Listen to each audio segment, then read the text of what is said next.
ஹாய்ங்க. அதிக்குட்டிக்காக little clothes அப்படிங்கிற பேஜில் இருந்து ஒரு 10 ஷார்ட்ஸ் வாங்கியிருந்தேங்க. 10மே வந்துட்டு 10 கலரில் 10 டிஃப்ரெண்ட் டிசைனில் வந்து சென்ட் பண்ணியிருந்தாங்க. குவாலிட்டியுமே வந்து ரொம்ப சூப்பராக இருக்குங்க. ஒரு ஷார்ட்ஸ் வந்து ₹25ன்னு வாங்கியிருந்தேங்க. உங்களுக்கு வேணும்னா நீங்கள் வந்து செக் பண்ணி பாருங்கள். பேஜ் வந்து நான் டேக் பண்ணியிருக்கேன்.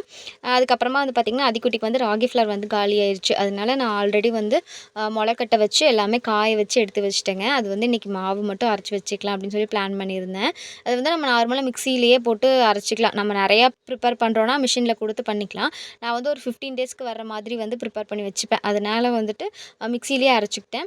அது ஒவ்வொரு டைம் வந்து ஒவ்வொரு நட்ஸ் போட்டு அரைப்பேன். இன்றைக்கி வந்து வேர்க்கடலை போட்டுக்கலாம் அப்படின்னு சொல்லிட்டு அதோடைய வேர்க்கடலையும் போட்டு நல்லா சலிச்சிட்டு ஒரு ஏர்டைட் கண்டெய்னரில் ஸ்டோர் பண்ணி வச்சுக்கிட்டோன்னா ஒரு 15 டேஸ்க்கு வரைக்கும் வருங்க.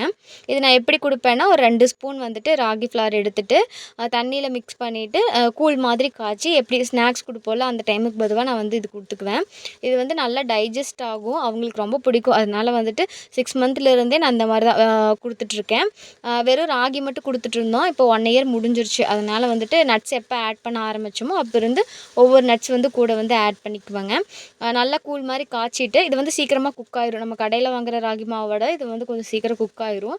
நல்லா ஆறும்போது பார்த்திங்கன்னா நல்லாவே திக்காயிரும். ஒன்று சர்க்கரை போட்டு கொடுக்கலாம், இல்லைன்னா நீங்கள் உப்பு வேணாலும் போட்டு கொடுக்கலாம். ட்ரை பண்ணி பாருங்கள்.